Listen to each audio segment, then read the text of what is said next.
توجيهات من القياده العليا مدير الوزاره والسيد وكيل الوزاره بان احنا متابعه الزراعات الصيفيه اللي هي بتيجي في الاوقات اللي هي متغيره عن مكانها المناسب او طبعها اللي هي بتتزرع فيه.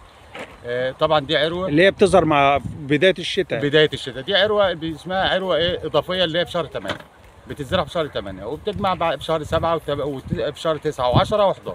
بتبداوا بقى اللي هي الانتاجيه دي، انت شايف ان هي بتغطي المحافظه لا، بتغطي وبتزيد الانتاج كمان عنها لتوزيع المحافظات الاخرى، لان معظم المحافظات الاخرى ما بتزرعش في العروه ديت لا برنجال ولا فلفل.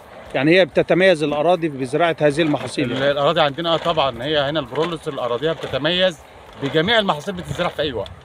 نسبه المناخ عندنا هنا ملائمه للزراعه. ارض رمليه وملائمه للزراعه. حاج عارف بقى، قول لي انت زرعت البتنجان والشطه دي في شهر كام؟ شهر 8.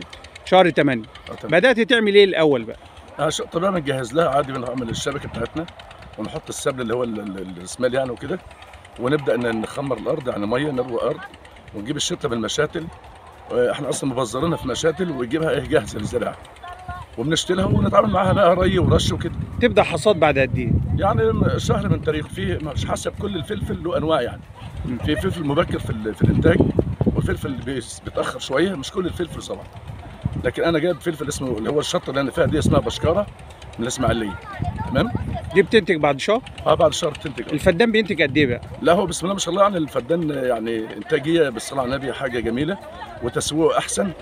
تمام؟ وحاجه حلوه. قد ايه بينتج قد ايه الفدان في الفدان يعني اقول لحضرتك يعني هو لسه ما خلصش العروه عشان احددها بالظبط، لكن ان شاء الله دلوقتي يخش في حوالي 7 8 10 طن. 10 طن في التوقيت ده. سعر بقى الفلفل والبتنجان قد ايه؟ الفلفل حلو بالنسبه للشطه دلوقتي ب 9 جنيه اسعاره.